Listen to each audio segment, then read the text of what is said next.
Anda no seton acteur de développement. Ele ngardi e mo ngannanta kayo ni Fatoumata Diawo.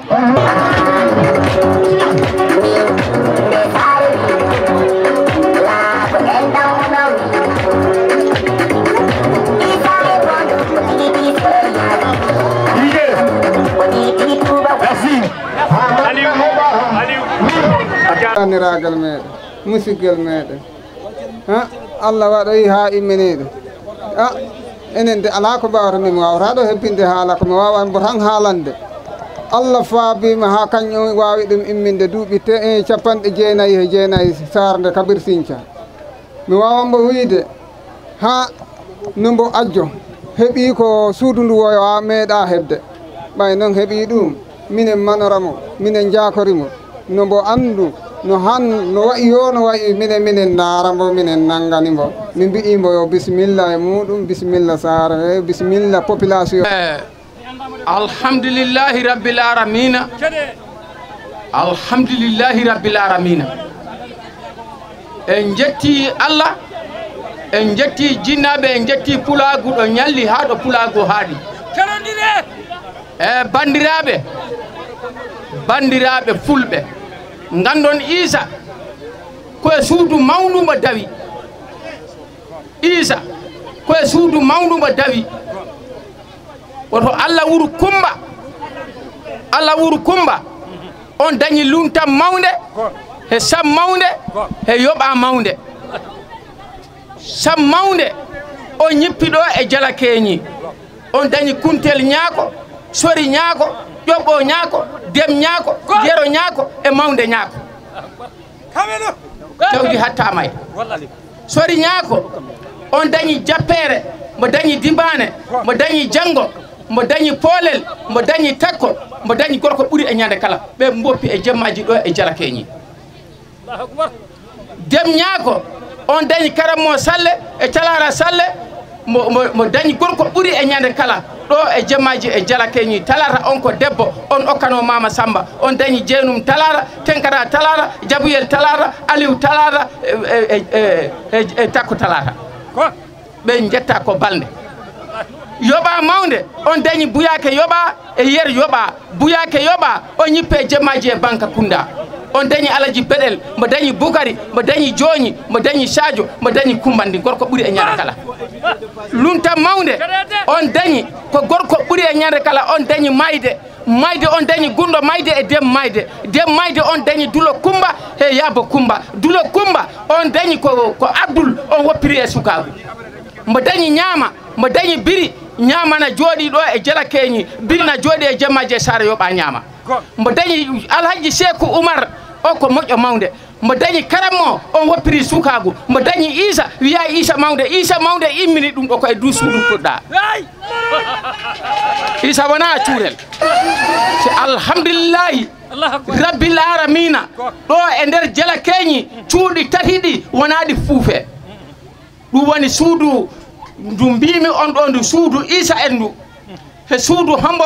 e suudu Wuriya Kumba on dañi Luntan Wuriya Demba Wuriya Ansumana Wuriya Pate Wuriya Demba Wuriya on dañi Sawadi mo dañi Torel mo dañi Lito Torel on dañi Bondu o Bondu woni giɗo on ɗo Isa Ansumana Wuriya on dañi ko Buula Jango e Juhe Jango ɓen ko rewɓe mbo rutti mo dañi Aboulaye Demmo Suwandu Demmo Amadou Demmo Jabu Demmo ɓe ɓuri ɗo e jala keñi ɓe jetta ko balde si wona ɗum ko suudu sana mawɗo on dañi Alpha Wudde e Samba Wudde e Demba Wudde e Yero Wudde Samba Wudde o woni ñakkanto balde o woni bammuñ ceɗɗo jibini oɗo dikore si nangodiri e Isa ko hani waɗi komi woni Kamilu Fula ɗum jinnomi ama julde bambaro ko a jinnaɗo ami salminima mi juurimama ko gartuɗa e Isa wassalam kala ko ɓaari jala keñi on calminama en juurama e yimɓe keeɓi han ko ganduɗa commune Kandia o ɗini manora ɗum woni oɗo candidature Issa Balde minen ñaago Issa Balde et son équipe mbo wattana hakkille la jeunesse de la commune de Kandia jeunesse o ɗi sohli wallede jeunesse jala keñi o en particulier min calmini jeunesse tundundu o doléance ji amen ɗi komin mbatta lancé e dow Issa et son équipe commune o yettiro jeunesse o no feewi par ce que minen sohli ɗo case des foyers jala keñi jeunesse jala keñi o wi o ɗi sohli ɗo case des foyers jeunesse jala keñi o wi o yo ɗi sohli des moyens mbattés de mettre à leur place pour leur permettre de travailler. Jeunesse jala keñi o wi o ɗi wawa faala wallede kayen kala liggo taw ko koye mumen ligganton en jeunesse jala keñi o wi o ɗini faala yimɓe ɓe jettiro ɗumen e dow laaɓi mumen he ɓe neɗi kam e dow Issa et son équipe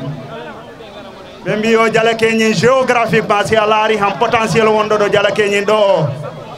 han jala keñin ɗi fotno taw waɗi dépassé au stade momo woni o ɗi ñaagui noon si tawi Allah laamini en Allah waɗi koko paalaɗen ko han e ɓe battana hakkille jeunesse o e saare nde par ce que déjà si a laari han ɓiɗɗo e ɓiɗɗo ko yaltaranin ɗo nder nde saare ɗini yaha janggoya école jala keñi o han ɗi tawa école ji ɓurɗi mawnude e nder commune to Sengol résultat mais si a nattiɗo école jala keñin ɗo han a yiyara hay hunde ko ganduɗa han si a nani résultat jala keñi o han a wiya ho o ɓempi résultat ko ɗo o école iwaranin donc minen mbaɗi lancé un appel à monsieur le maire et son équipe ɓe jettirongon Sengo kala jala keñi si wona ɗum han mi salmini ɓe mino duwano ɗumen e inde jeunesse jala keñi o on jarama da ko rentiɗo ko debbo e gorko yeru délégation mbo Issa ardi ɗo o min mbi ɗumen bisimilla mumen ɓe giwita mumen ɓe gariga mumen e minen ɗo min kebbinta haala saabu han weltare ko min jogui ko min mbawta lebde saabu han wonno no gañande ɗi tan Issa ñawtanan minen gañane amen ɗe haaɗe mbaɗa e ode si Allah jaaɓi ko ɗamina ko woni han min kebbinta ɗo haala min kolla Issa ko ɗum ɗo min mbaɗante ko ɗum ɗo mbattata min kebbinta ɗum ɗo te miɗen gandi han tawa komin wonno poste santé walla disiri miɗen pelliri hanko tundu anaɓe walla jawɓe ha ko ɓen mbawatno hammontinde Issa ta tondu komin kañƴa ndu tawaka saabu ko délégation ko ari ɗo ko holliri ɗum merci ɓe jarama Allah jarama ya ko ɗaɓɓete ko Allah haya heeɓo si heeɓima han fi anda hoye mi calmini on goto fof inde mum e yettode muɗum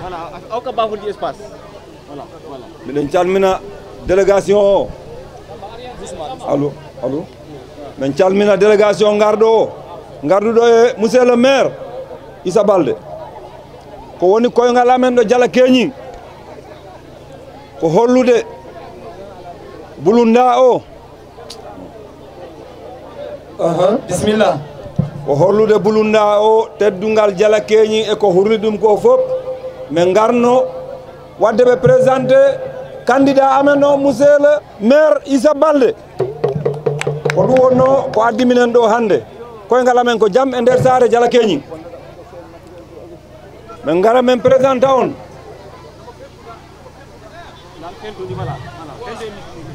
min gara min présenta on le futur maire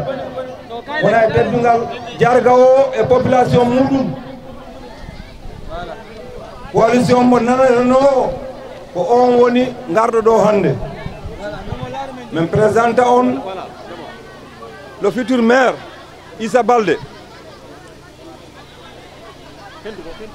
ko ɗum wonno ko yettini minen ɗo hannde ɗo Diala Keñing wona e teddungal jarga o e dendagal ko woni ɗo Diala Keñing miɗen ñaagui nanganede noon minen ko men darni ko men paala wadde maire o ɗo commune Kandia ɗo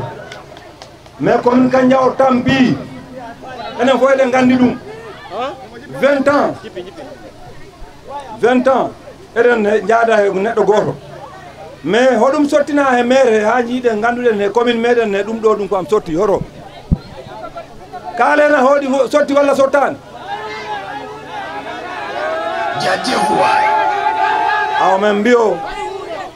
mbiyo hay si tawi woni ñande o ñande ko maaro e nebbam ñamtaro galle ma woda ñande paalɗa wadde labbu min kayri il est temps mbaɗen le changement mbaɗen le futur maire Issa Baldé Issa dari hollude yimɓe ɓe ko jingol mbo dari e dow enen fof paamen ko jingol par ce que Issa ɗaɓɓani to o maire pour heɓa toon kalis mbo ɗaɓɓani toon pour mbo heɓa kalis ko mbo ñaama mbo ɗaɓɓani toon ha laamu aduna mbo oto ɓuuri oto mbo jogui otoji ɗi mbo jogui paamen si en joguima ballal e balli koye meɗen ɗum woni ballugol Issa ɗum ko koye men balluɗen saabu Issa Allah wallino ɗum ha gayni mbo faala noon wallude yimɓe ɓe wona goto ko commune o piiw Issa suɓani musidɗo mum tan ballal muɗum ngal ko commune o ha fota daroneɗen koye men daroneɗen koye men daranagol Issa wona le futur maire de Kandia ɗum ko daranagol koye meɗen ko ɗum min garno min jottina Diala Keñing naaɓe e ko hurli on ko fop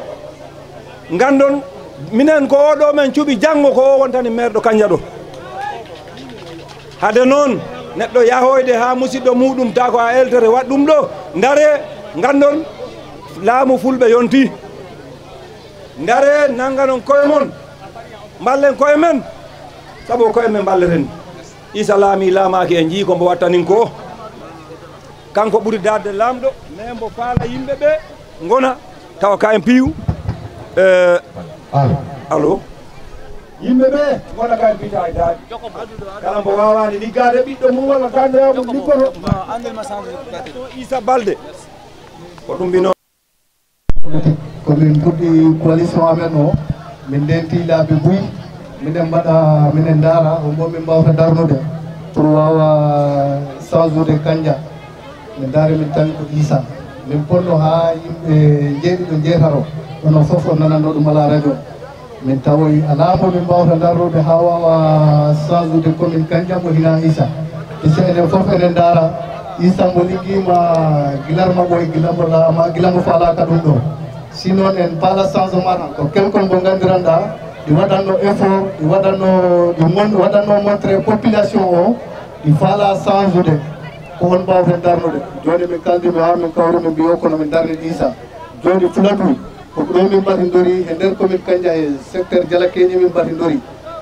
to o piwto min jahiro mi haalna on hunde wotere ɓe parino min change ɓe nanggani Issa min mbi oto Issa wodato to min mbatidorta min damini o wodat to satti to hinaɗo min gari noon min jii wodi ko min paami pellet pellet min kulani ɗo oɗo si tawi mobilisation o no worrini jour élection ɓe liggori noon ɓe mballi koye mumen Issa de gandon ko Issa Dialakeñi wiyete sansi ko Dialakeñi keeɓi ko sare bulel minen min palano taw ko minen keeɓi ɗum mais Allah hokkani men wayi Dialakeñi ɗum ɗo arta awa population Dialakeñi hita on ɗayno koye moɗon ɗayno koye moɗon ɗayno minen nanggane Issa no gartu on ɗoni jour élection liggue ha ɗo bureau Dialakeñi si goɗɗo heeɓi ɗo carte joyi min ganda o ɗayni minen min ko ɗum jogui komi yettinana on kala no wawi waade jippe tawina Dialakeñi tan natte e cahe hen sukaɓe Dialakeñi surtout sukaɓe ɓe jippe mbaɗen sensibilisé yimɓeɓe mbaɗen feere no gagnore oɗo commune Issa wawa en nafde to yesso ɗo mo yahi ɗo o ɓenna en ɗon ɗum nomi yettinao merci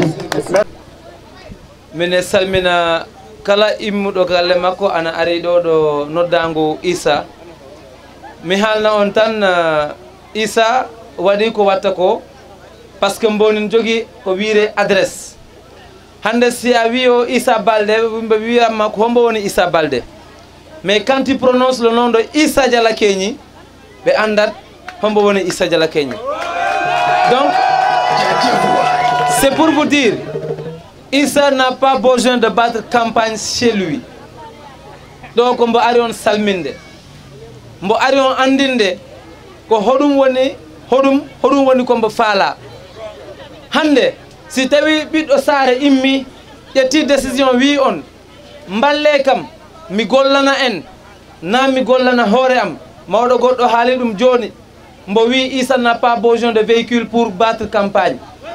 Issa n'a pas besoin de finance ko wonta kalis pour mbo watta battre campagne il a juste besoin des hommes de confiance il a juste besoin ko onon population département Vélingara ko onon population commune Kandia mballon mo mbo walla en enen piw parce que hande Issa na commune moɗon tan nafaranin Issa il est universel Issa il est universel e hande si tawi enen piw en ɗaynodiran sabuna enen gandi haala goto enen piw koto Fuladu jibine ɗen Fuladu ɗi metti haɓanede Fuladu ɗi metti haɓanede no woodi nafoɗoma bimbi e jemma ñalorma e kikiɗe on a haajarake mbo ɗaynoɗoma bimbi kikiɗe ko on woni suusa mon on won suusara te enen gandi Fuladu si ɓiɗɗoma immi heeɓi cuucal heeɓi pelliral yandi an mawɗo a malama awa Dialakeñi on malama min de Seyni Keɓe mine ñaagui on yandi mballe ɓiɗɗo moɗon si on ballimo gandon on malani hoore moɗon on malani ɓiɓɓe moɗon on jarama Allah jarama assalamu aleykum wa rahmatullah de mon propos j'aimerais d'abord saluer l'initiative saluer mon frère Issa Balde dit Issa Dialakeñi je suis Seyni Keɓe je suis jeune entrepreneur social je milite à Diaobé je suis candidat à la candidature pour les prochaines élections municipales et aujourd'hui ce qui m'anime aujourd'hui à Dialakeñi c'est de venir répondre à l'appel d'un frère à l'appel d'un entrepreneur. Et je vais vous confier une anecdote. C'est quoi une anecdote? C'est les collectivités locales doivent être dirigées, gérées par les entrepreneurs. Par les entrepreneurs, ils savent ce dont les populations ont besoin. Les populations doivent s'approcher des entrepreneurs parce que c'est des gens qui ne vont pas vous trahir. Ils ont commencé sans l'appui de qui que ce soit. Et aujourd'hui, ils sont arrivés à bon port. S'ils vous demandent de les accompagner, n'hésitez pas. Venez à leur secours. Et c'est sûr que ça ira avec votre concours. Et aujourd'hui, Issa a demandé la population de Dialakeñi. Issa a demandé à ce que la commune de Kandia soit dans ces, dans ces perspectives. Parce que ces perspectives, c'est quoi? C'est le développement de Kandia, c'est le développement du département de Vélingara. Et je vous l'aurais compris avec lui, que sans vous, sans ces gens qui sont ici, Issa ne pourra rien faire pour vous. Et moi, ce que je vais dire à Issa, c'est de voir ces populations-là, c'est de côtoyer ces gens-là. Même si des gens ne veulent pas te voir chez eux, essaie de voir un d'entre eux. Et c'est sûr que ce gars que tu verras parmi eux, verra d'autres parmi eux. Et ces gens vont disperser, vont véhiculer le message jusqu'à ce qu'ils comprennent le message que veut véhiculer Issa pour le bien-être de sa communauté. Et aujourd'hui, vous devez comprendre, Djalakenyi doit comprendre, les villages environnants de Djalakenyi doivent comprendre que Issa est la solution pour la commune de Kandja. Merci. E haala am ka juutaɗo parti jengi komi faala on tan andinde ko hendu pokkindu ndu ndude hendu ko hendu ɓumdu he meɗen Djalakenyi e tundu Kandja ndu piiw no on gandu faaliyo e Issa o komo naɓa hen mi wawa settade foti ni duuɓi tati mino abbi Issa bimbo kono mani wawata jogade Kandja changement de heɓo mboyi kam yomi watta politique mboyo ko hattamo wadde politique fula duuɗi jogui hunde wotere nden ɗin ɗo ɓe ƴeegnammato dow ƴeeŋa leggal ngal haara colloro ɓe coppagal ley ɓe liɓama mboyo ko ɗum hulnimi politique o mbimimo si woni noon a huuli ɗum han yimɓe maɓe ko moɗeteɓe gonta yimɓe maɓe ko gollirteɓe gonta ko ɓe dukkoɗa ɗum ɗi wawi si woni du'aji mawɓe maɓe gabbima hen han a wawa yaade ha punnoya Allah waɗi noon hikka e groupe maɓɓe o ɓe mbiyo ɓe paala changement no Issa ara walla ɓe Issa noon ari walliɓe yo wallaɓe nin kono noon population Kandja o ganno wona Djalakenyi hande ko population Kandja o wiyo ko Issa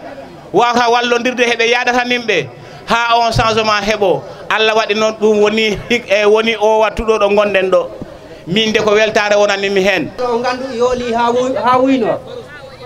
mi weltanima onon jawɓe Kabendou saabu o mbaɗimen supporté awa minen joolide balle minen min tuggo Jadjevoy minen joolide balle minen min tuggo gandon komin moɗa so pullo no wi woy inna amman pullo yo jinga awa jingue minen on jingui koye saabu mi yii on saabu mi weltanima on yo Allah waɗan en jaam ɓeɗo nanggam ɓen ɗo ɓe no Allah lumbinɓe no Allahu lumbinɓe ya barkatu Muhammad sallallahu alayhi wa sallam wassalam mbiyano ɓe gaccan men hakke saabu yaadu welani jillodiral no satti e minen de minen paala commune Diawɓe commune Kandja no nanggan Issa woni cukayel woni mawɗo no ɓe nanggan Issa par ce que Issa ko galo mawɗo galo noon ɗi fota nanganede neɗɗo si nafi okka heɓani laamu han ɗi fota wallede ha heɓa laamu yajjina ballal muɗum ngal wassalam hadi noon min garani ɗo fuɗɗeren han faminde dental ngal gandan ko homo ɓeyde kadi Issa Diawɓe oɗo délégation mo jiiɗon immori Diawɓe o gorko hen debbo hen suka hen mawɗo hen on gandi ɗum ɗo kam wona mere ko Issa on wayi noon he amen saabu neɗɗo kala no wayi e yimɓeɓe ko no yimɓeɓe mbiya mbata e muɗum on nani nane Samba Kandja Bambaɗo haali ɗo suudu ndu banggue nano banggue ñaamo moƴƴere Issa noon hay goto wawa ɗum gaynude e onon journaliste ji jooɗiɗo ɗo ɗi e ƴeftoɓe haalaji yimɓeɓe ɗi yo on gandude hande ko hunde mawde jogui Zayba sa nani a wawata kam mi wawatama koni ko yimɓe ɓatti so on goɗɗitima tan dañam mbawɗo goɗɗo gila gosi yaraka Issa min mbima bisimilla e diwan ganda ɗon e commune Kandja a wiyama bisimilla ɗo kadi ɗo jibineɗa ɗo te ɗum kadi holliri hande so ɗum weddama e nder leydi Sénégal weddama e nder Afrique yimɓeɓe gandat aɗa jogui yimɓe ko bisimilla moon haala juutata ɗo ala sago ko mami weddo hen tan konngol saabu Massiren Diaw kadi e joguima hen ballal manggal joguima hen jingol mangol hakkude muɗum e Issa noon min mbawa haalde golle makko ha gasa e nde ɗo jonde meɗen walla e nde ɗo darde meɗen moƴƴo Baba Douro a wiyama bisimilla e nder diwan ma ko ɗo jeyɗa ko ɗo jeyɗa wadde noon bisimilla ma assalamu aleykum musidal commune Kandja musidal commune Kandja min salmini on commune Diawɓe Kabendou salmini on salamu tedduɗo min jaari on min beltanima on organisation mo mbaɗɗon ɗo o min beltanima on par ce que on keeɓi engagement pour nangangol Issa Djalakenyi tottombola Totombo commune Kanja. Monsieur le maire Issa ko poɗɗo nangande par ce que enen gandi neɗɗo ko nafaka ka minen Issa Diala Keni ko repère e amen komin Diawɓe Kabendou par ce que kala komin mbatta ko Issa min baddata ɗum pour le développement de la commune de Diawɓe Kabendou. Monsieur le maire, regardez-nous ici. La mairie, il ne faut pas vous regarder. Mairie ko Issa ko partenaire mairie Diawɓe Kabendou dans tous les volets. Ɗum noon ko nafaka ka. Issa si wi commune Kanja Fala premier ministre ɓe makko rapport ko Diala Keni ko satti fof neɗɗo rapport koɗo jibinaɗo donc Diala Keni mino ñaagui on nanga noon ɓiɗɗo moɗon o 100%. Diala Keni nangui 100%. après yaha e cae ɓaare ɗe yaha partout dans la. Parce que Issa hakkunde me Issa mi wawatamo haalde ɗo. Issa wonani kam fof e min woni Issa. Issa no ni mi ɓooyimo wiide Issa fait ta candidature rentre dans la politique. Depuis des années mo wi kam non mi suusa politique mi mo noon a suusani politique. Allah jarama hande ɗum waɗama mi weltike buy ko ɗum tagi hay siko noon mi seppatno koyngal mi ara ɗo yimɓe fof no andi mi sellano par ce que depuis 3 mois mi arani Diala Keni mais il fallait que mi ara hande ɗo mi yiyama e mino weltani ɗum par ce que mi yii komo watta hakkude makko e Dikori kadi Dikori vraiment a jarama mi nani ko halda ko musidal Kanja ko joni heɓɗon mo anduɗa wawi mon tuginde e nder gayka mo won ɗon mi wiyani noon e wiya fulani ɗo soɓe wi boddidino ɗo nangue boddidi wata nangue laaciki ɓe acca hoorene gasama kono mi sikki ɗum wonta ɗo wonta ngol lawol ɗo yo yimɓe ɓe nangodira wona goto ɓayde noon jemmini ko ɗum tagi ko heewi mi wawata haalde ɗum mais on jarama musidal fuladu on jarama musidal Kanja on jarama Bulunda ko ari ɗo ko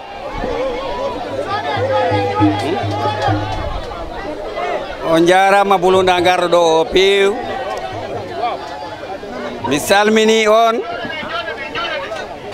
mino yafno on kadi tampere ko keɓɗon ɗo ko mi salminata on délégation garɗo ɗo waggol kam soutenir mi salmina monsieur le maire premier adjoint au maire de la commune de Diawɓe Kabendou monsieur Mamadou Balde mi salminima monsieur le maire vraiment a holli kam jikke fandare meɗen de yo Allah wallu mi salmini mon conseil spécial Seni Kebe par ce que ko entrepreneur no min ni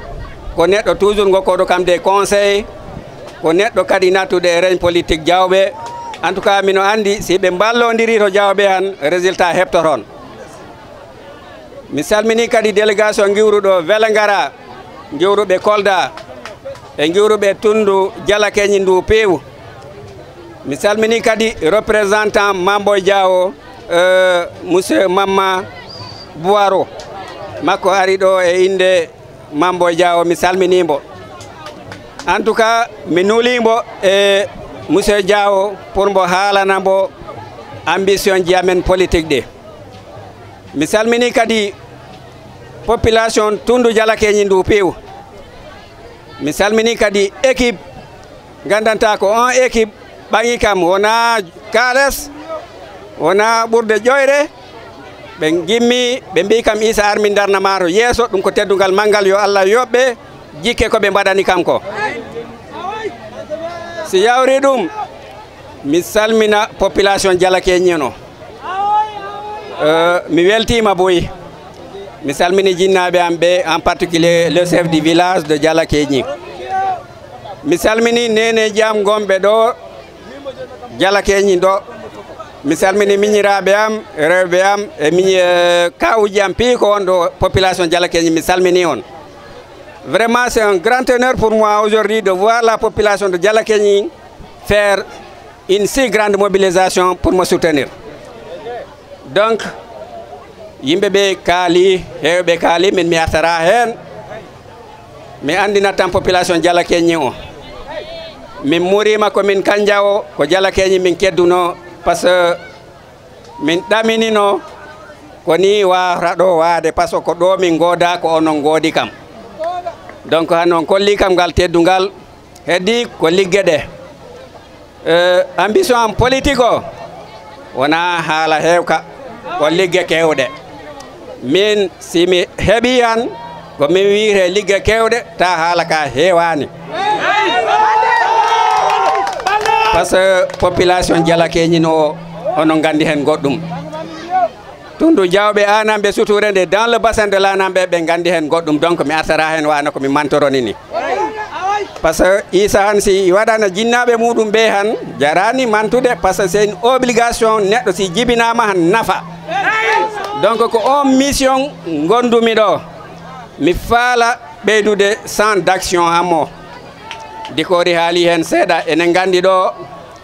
extension secteur 5 waɗino ɗo Toubako ari ɗo enen piyi enen gandi Toubako ko Alphonse mbo wireno mbo ari ɗo min kaldi e makko ɗo dans le cadre du partenariat qui nous lie entre l'union du secteur 5 et le partenaire financier min mbi mboyo min paala mballa men laawol Dialakeñi Kanja mbaɗana men ɗum ko mbawɗa hen wadde yo par ce que tawano ka e financement he enen piyi enen gandi kam wona haala politique ko ɗo ni mi yayro Sare Kourtiba mooɓi leydi ha heewi wiyo e waɗa laawol Dialakeñi Kanja ngol mairie Kanja o wiyo ko ma ɓe cooda kaaje ɗe à hauteur de 5 millions élu local mbaɗaɗo ɗo pour wonana maccuɓe wonana population liggano population heɓa atout pour walle on route fawa ɓen kaales Alphonse o wiyo Issa ɓayde wona ba am rewta ɗo mi yahi mi ala 5 millions ko min on ɗum kam mi sikku enen gandi ɗum c'est pas une politique ɗum ko haala celluka si ɗon yawri enen gandi hôpital Dialakeñi o hôpital Dialakeñi o no ɗikori ni ko haare tigui addimbo yimɓe ɓe pi ndewi hen par ce que ko événement docteur Sané hôpital o heeɓi docteur Sané hay ko mbo wonno Medina Gounass ko mi hiranoyanno mbo mi haalano mbo toujours pour Dialakeñi mboy kam ala probléme donc docteur Sané han i tawa et le sous-préfet et le préfet gonnoɗo ɗo Abdourahmane Ndiaye ɓen tawa e conseil municipal Kanja o wallude keɓɗen au poste de santé docteur Sané après wi kam Issa il faut mbaɗa construire de no dikori kadi wi kam ɗo ni mbimɓe ala probléme mi sikku bimbita o leydi fuɗɗa jowede donc enen gandi ɗum kadi ko ligge gandanta ko priorité dans la commune de Kanja koye dow on priorité kalmi au niveau de Kanja tout ce qui concerne la santé mbimi si oɗo équipe jooɗima han par ce que si wona Issa jooɗima hande min ko mbimi si équipe o jooɗima han par ce que nous on va travailler en groupe en équipe wona maire o ɓaga oto ran jokko haaju muɗum non minen ko équipe min battanin ɗo Kanja si équipe o jooɗima min mbiya en matière de santé mi etto mi waɗa équipé hôpital ji poste ji santé gondi ɗo ɗi mi waɗa ɗi équipé d'échographie mi ɓeyda hen kadi ɗo rewte yo mi waɗa hen service ji gandanta mbawa ñawdude muuso guite e muuso ñiiƴe par ce que ɗum population e lamdi ɗum mi haali ɗum en matière de santé en ce qui concerne les bourses sociales enen gandi han commune de Kanja i heewi mbaɗoɓe bénéficier de la bourse sociale de la bourse familiale donc on bourse familiale ko ɗo ɓe Dialakeñi ɓe giwta ɓe jaaha 45 kilométres ha Medina Mari to Sera commune to poste waɗa ko ɗo ɓe mbatta dépenser plus de 6 000 francs par personne ɓe jahanata on tuma ɓe gartanta ɓe gueddodani hay e saku maaro or ko objectif Macky Sall o bourse familiale mbiyeteɗo ɗo o ko pour wallude population ji ɗi gandanta kattanani ɗi pour ɓe keɓa guluje joyi par lewru ɓe mbura famille ji maɓɓe ɗi donc woni enen ɗo ɗum ko échec woni dans la commune de Kanja par ce que si neɗɗo iwi ɗo ɗo Dialakeñi yaha pasa wulure temen ɗiɗi yaha ñamoyaron temen nayyi si artiya heɓta saku maaro donc o woni ko Macky Sall wi ko ɗum heɓaki au niveau de Kanja min mi haaldi e le directeur général des postes ɗum woni Ablaye Bibi Balde mbimbo mon directeur mino faala poste de finance dans la commune de Kandja Medina Mari Cissé mais mino faala waɗe ɗo leerinde Kandja pour au moins ta neɗɗo hay ko temedere itti o wawa yettanade ɗo heɓa bourse mum social o mbo okki kam accord faux vert mbo wi kam yo est ce mino wawi wadde bâtiment o à partir de janggo mino winda conseil municipal o Kandja pour ɓe mbaɗna kam délibéré 1 hectare so allahu lamɗo jaaɓi ɗo e élection mi fuɗɗa jowde leydi au niveau de Kandja pour ce poste finance.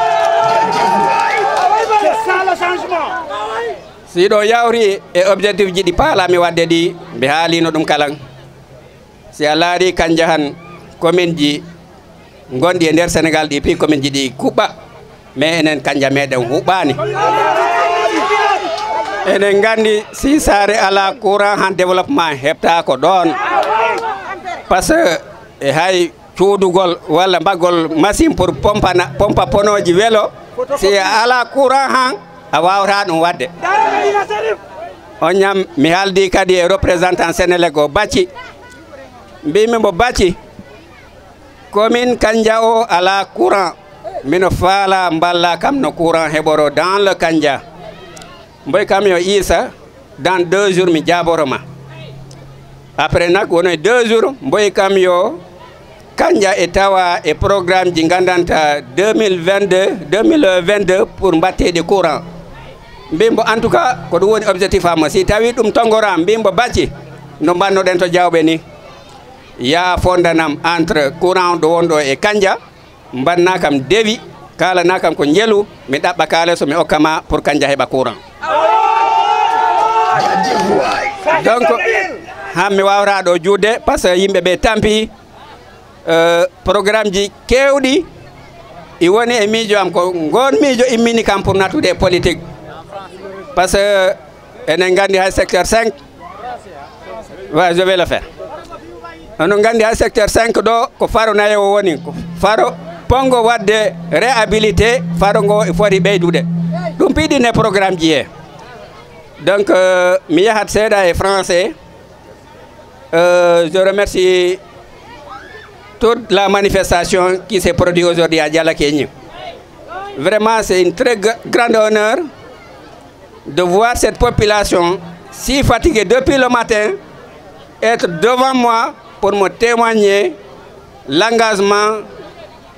pour le groupe, pour le changement au niveau de la commune de Kandja. Ça, je vous remercie beaucoup. Je ne serai pas très long parce que les gens sont fatigués. Mais je vais parler un peu de mes programmes que j'ai parlé, que j'ai énuméré en pulaar. Vous savez que Kandja, quand tu regardes la commune de Kandja c'est une commune très très arriérée. Or que cette commune de Kandja regorge d'importantes potentialités qu'on peut exploiter pour développer cette commune de Kandja.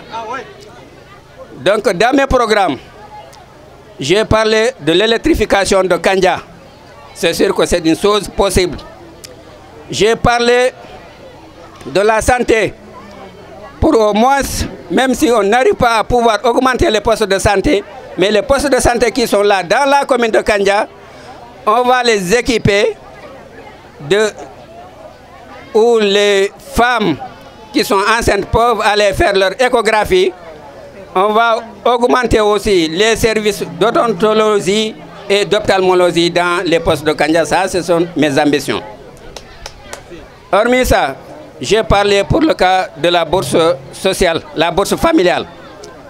Vous savez que le président de la République, que je remercie d'avance, a initié ce programme pour aider la population du Sénégal, surtout les populations, les familles les plus démunies. Le président Macky Sall,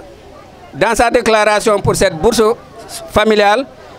c'était que chaque famille démunie puisse avoir au moins par mois un sac de riz pour nourrir cette famille. Donc, nous, on sait au niveau de Kandja,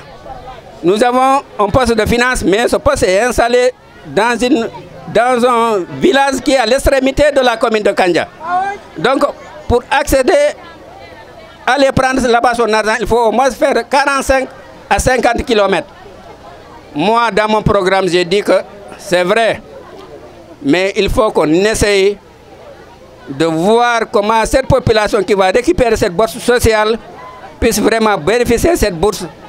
sans un grand trajet. C'est pourquoi j'ai déjà discuté avec le directeur général des postes, M. Ablaye Bibi Baldé, pour l'installation d'un poste de finance à Kandja. Il m'a donné le feu vert. Il m'a demandé de trouver une délibération du conseil municipal de Kandja pour pouvoir commencer les travaux. Donc, je vous remercie. Mi weltima tigi mi jaari on. Wassalam. Han ko occasion mawɗo heɓi ɗo ɗo Jala Keñing. Ko occasion mbaɗannomi nin profiter pour mi waɗa déclaration de ma candidature. Mi haalanaram population Kandja o, mi haalana population département Vélingara o, mi haalana Sénégal min Issa ko mi membre di Benno Bokk Yakar. Mi nani yimɓe ɓe i kala wondema minen min ngala parti. Non, minen kabirma Macky Sall fengi oɗo parti komi membre ji oɗo parti sabuna minen gandi président de la république le président Macky Sall kombo waɗani les producteurs du bassin de l'Anambé, min komi président union. Donc compte tenu de tout ça mi wawata selde o parti. Donc groupe liggoɗaminin o fof gandon hokoɓe membre ji Benno Bokk